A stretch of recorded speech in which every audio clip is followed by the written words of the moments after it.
Respect Barbie! Yan ang sigaw ng fans online matapos mabasa ang panayam kay Jack Roberto tungkol sa namumuong closeness nina Barbie Forteza at Jameson Blake sa GMA Gala 2025. Marami ang nainis, nadismaya at umalma sa mga pahayag ng aktor dahil para raw sa ilan, parang ginawang trophy si Barbie na ipinasa sa susunod. Narito ang buong detalye.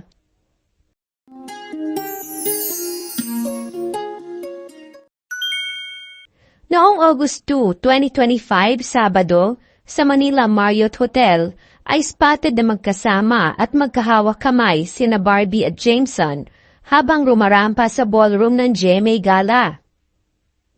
Obvious sa body language na malapit na sila sa isa't isa at syempre, mabilis na naging topic ito ng intriga at kilig sa social media. Pero ang mas naging mainit na issue ay nang tanungin si Jack Roberto, ang ex-boyfriend ni Barbie na 7 taon niyang naging karelasyon. Sa isang interview niya kasi ay sinabi niyang, bagay na bagay sila, it's about time. Tila sinasabi nitong oras na para magka-love life uli si Barbie. Sa statement pa lang na ito ay umalma na agad ang mga fans. Parang hindi raw kasi nito nirespeto si Barbie sa kung ano ang desisyon nito para sa sarili at sa kanyang love life. Hindi man lamang daw naisip ni Jack na kung si Barbie nga ay never nagbigay ng kahit anong opinyon patungkol sa kanya, out of respect, sana din daw ay ganun na lamang ang kanyang ginawa. Inamin din ni Jack na nagkaroon sila ng deep talks ni Jameson patungkol kay Barbie. Matatandaan na unang nagkakilala at nagkasamang dalawa noong naging hurado sila pareho sa It's Showtime Sexy Babe segment last February 2025. Sa naging usapan daw nila, sinabi raw ni Jack na kung ready na raw si Jameson ay alagaan lang daw si Barbie dahil mabait naman daw ito. Dito na umingay ang social media. Maraming fans ang hindi natuwa. Ang dating daw kasi na statement ni Jack ay parang pinapaubaya lang si Barbie na parang pagmamayari niya na ipapaalaga niya sa iba. May isang netizen pang nagsabi, "Really, Jack Roberto? You're just passing your ex to someone else. My God, what kind of person are you? FYI, B isn't a toy to be passed around to others. You should have just kept quiet instead of commenting. Grabe ka naman." Naglabasan pa ang iba't ibang opinyon. May nagsabing kung talagang may respeto si Jack sa ex niya, mas mainam sana kung pinili na lamang niyang manahimik. She chose to stay silent and not to talk about you, 'cause she still gave her respect to you. But you threw that respect back in her face. You're basically treating her like she's nothing. Nasaan ang pagkalalaki mo? May ilan din na nagsabing nakakawala ng respeto raw para kay Barbie dahil mali raw na bilang isang ex ay magbigay pa siya ng advice sa taong nalilink kay Barbie at hindi rin daw siya isang laruan na pwedeng basta ipasa na lang sa iba. Samantala, si Jameson naman ay tikom ang bibig.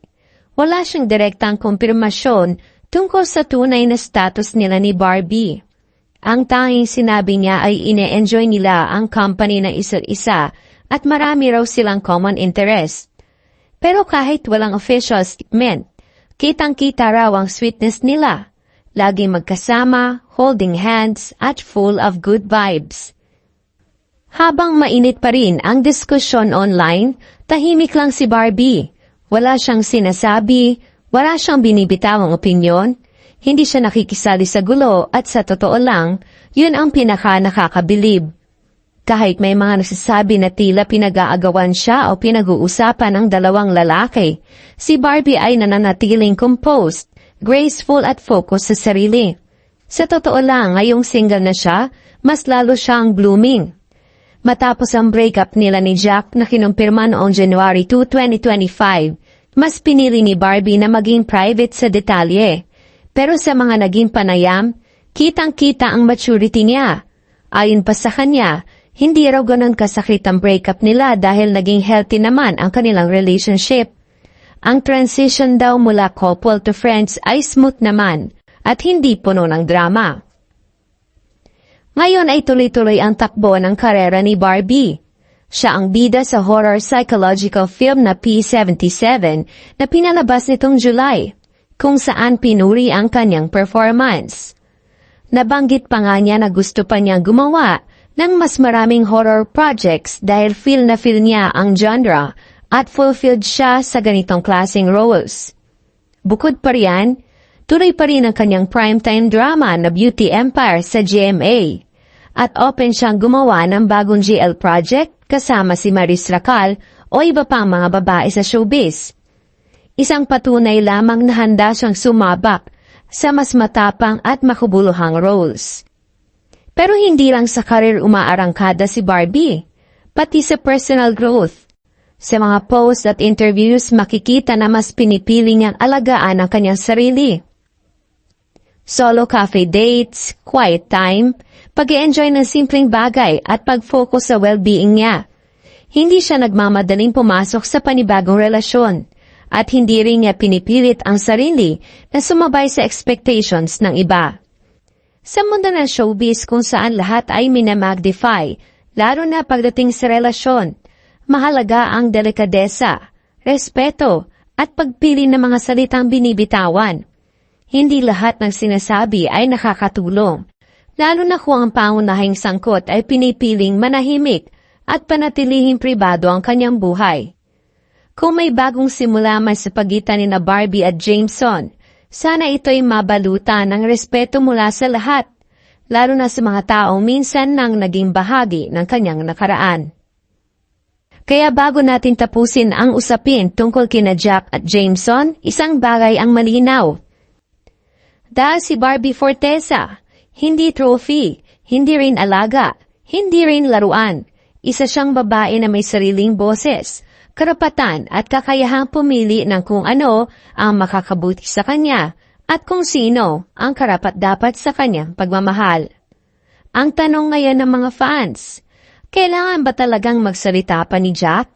O may mas magandang paraan para magpakita ng maturity at respeto bilang ex? Mali rin ba na hindi nagsalita si Jameson sa kung ano ang totoong estado ng relasyon nila ni Barbie? Ikaw, anong opinion mo sa isyu ito? Leave your comment below. Para sa mga latest celebrity updates, manatiling nakatutok dito sa Showbiz Ganap Global. Thank you for watching! Don't forget to subscribe and click the notification bell for more updates.